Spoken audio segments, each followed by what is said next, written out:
bertemu lagi dalam pelajaran prakarya. Saat ini kita akan membahas mengenai teknologi informasi dan komunikasi, yaitu media penghantar komunikasi. Teknologi komunikasi terus berkembang sesuai dengan peradaban manusia. Teknologi komunikasi digunakan sebagai alat untuk saling berkomunikasi dan memberikan informasi kepada orang lain. Nah, anak-anak ibu, tahukah kalian media informasi yang paling terkenal dan paling banyak digunakan saat ini? Ya, internet. Internet merupakan media informasi yang sangat populer dan banyak digunakan manusia zaman ini untuk berkomunikasi. Mulai dari anak-anak, usia belajar, bahkan orang tua sudah menggunakan internet. Tapi, tahukah anak-anak ibu, sebelum menggunakan media komunikasi modern saat ini, apa sih media komunikasi yang digunakan oleh manusia zaman dahulu? Nah, media komunikasi zaman dahulu disebut dengan media komunikasi masa lalu atau media komunikasi kuno. Alat-alat yang digunakan untuk menyampaikan informasi bisa berupa gambar, dinding gua, prasasti, tongkat sejarah, dan lain-lain. Apa-apa saja media komunikasi masa kuno? Yuk dengarkan penjelasan saya. Media komunikasi masa lampau atau media komunikasi kuno antara lain 1. Batu dan kayu. Pada zaman dahulu masyarakat sering menggunakan media batu dan kayu sebagai media komunikasi. Kayu diruncingkan dengan tujuan untuk dapat menggores permukaan batu yang akan dipakai sebagai media menulis. Batu Rosetta, salah satu peninggalan zaman dahulu yang disimpan di Museum Britania Raya, merupakan salah satu bukti bahwa masyarakat dahulu menggunakan batu sebagai media komunikasi. Batu Rosetta merupakan hieroglif Mesir kuno yang diyakini ditulis pada 7 hingga 5 sebelum Masehi. Daun lontar. Daun lontar merupakan salah satu media komunikasi yang digunakan sebagai media berkomunikasi pada masa dulu. Kebiasaan ini sudah dimulai sejak masa kerajaan Kutai Tarumanegara, Majapahit, Sriwijaya, Pajajaran, dan Mataram.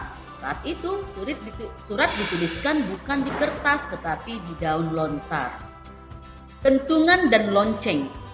Untuk menyampaikan informasi maupun pesan kepada orang banyak, masyarakat zaman dahulu menggunakan lonceng atau kentungan sebagai media. Lonceng atau kentungan akan dibunyikan sebagai penanda pesan. Biasanya masyarakat zaman dahulu memiliki kode suara sebagai cara untuk menyampaikan isi pesan. Saat ini, media komunikasi menggunakan kentungan maupun lonceng masih digunakan oleh masyarakat. Kentungan digunakan untuk membangunkan sahur pada masa-masa puasa untuk yang beragama Islam. Sedangkan lonceng digunakan oleh sekolah maupun gereja bertanda sudah masuk sekolah ataupun ibadah gereja akan dimulai. Merpati pos. Merpati merupakan salah satu hewan yang cerdas. Pada zaman dahulu, burung merpati juga merupakan salah satu media komunikasi yang digunakan oleh masyarakat. Merpati digunakan sebagai media penyampai pesan kepada orang-orang dengan jarak yang cukup jauh.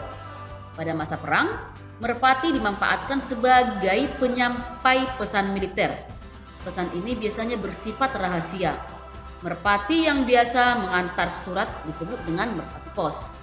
Merpati pos khusus ini dimanfaatkan karena kemampuannya dalam menemukan jalan pulang setelah berjalan jauh. Surat. Surat juga merupakan alat komunikasi yang ditemukan pada zaman dahulu. Walau demikian, hingga saat ini surat masih tetap digunakan sebagai media komunikasi. Meskipun keberadaannya sudah mulai diganti dengan alat komunikasi yang lebih modern dan juga lebih cepat. Saat ini, penggunaan surat biasanya digunakan untuk mengirimkan dokumen-dokumen penting. Telegraf. Telegraf merupakan alat komunikasi yang sudah modern tetapi digunakan pada zaman dahulu. Telegraf merupakan media komunikasi elektronik di zaman dahulu. Telegraf digunakan untuk mengirimkan dan menerima sinyal. Sinyal tersebut disesuaikan dengan kode-kode dalam bentuk pulsa listrik. Telegraf terdiri dari beberapa kabel-kabel tembaga, di mana kabel tembaga berfungsi untuk mengirimkan sinyal jarak jauh. Telepon kaleng. Telepon kaleng mungkin merupakan macam-macam alat tradisional yang masih sering dipraktekkan di sekolah karena pembuatannya yang mudah. Jarak komunikasi dengan telepon kaleng ini memang tidak bisa terlalu jauh, hanya sekitaran 5 hingga 10 meter.